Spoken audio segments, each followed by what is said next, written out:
Another family in the flowering plants is Ericaceae.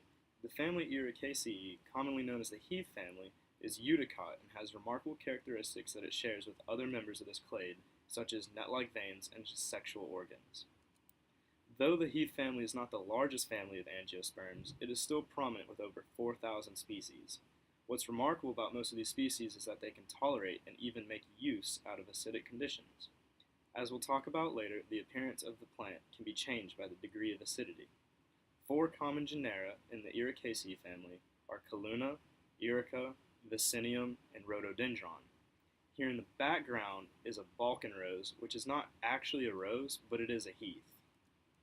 The Ericaceae family is made up of eudicots, which flower in fours or five. In this case, it is in fives.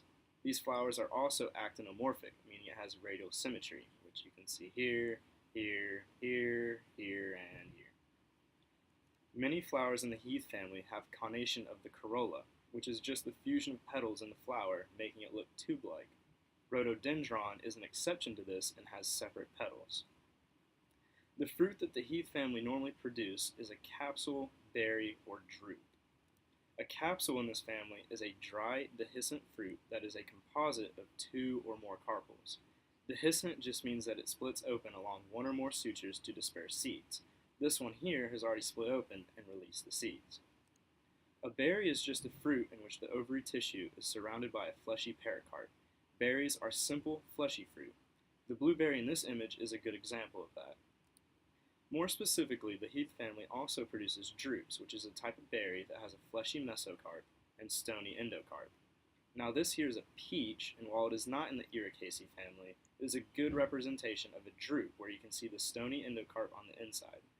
This piece here is the stony endocarp, but most of you would call it the peach bit. Now let's talk about some important species. Azaleas are in the genus Rhododendron. These plants are deciduous evergreens with vibrant colors. And what makes azaleas important is that many people use them for gardening and landscaping. What makes this plant unique is that the acidity of the soil affects its flower color. When the soil is more acidic, they tend to be blue. When the soil is more basic, they tend to be pink. The soil of this flower here would be more basic.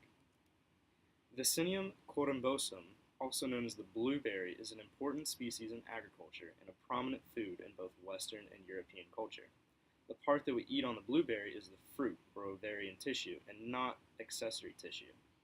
A blueberry is a simple fleshy fruit. Gaultheria procumbens, also known as wintergreen, is an aromatic plant, and it is used in things like essential oils. Fun fact about wintergreen is that the term wintergreen used to refer to all plants that stayed green in the winter, but now the term is just known for the common name of Gaultheria procumbens. So people will heat this up with steam to extract wintergreen oil for use as a remedy for headaches, nerve damage, and arthritis. As for local species here in southern Alabama, we have the sourwood, or Oxydendrum arboreum. The sourwood tree is the only species in the genus Oxydendrum. Another local species is the hairy mountain laurel, or Kalmia hirsuta. The hairy mountain laurel shows its extravagant whitish-pink petals in midsummer, and as you can see here, there is an obvious separation of the gynoecium and androecium. The only presence of connation is seen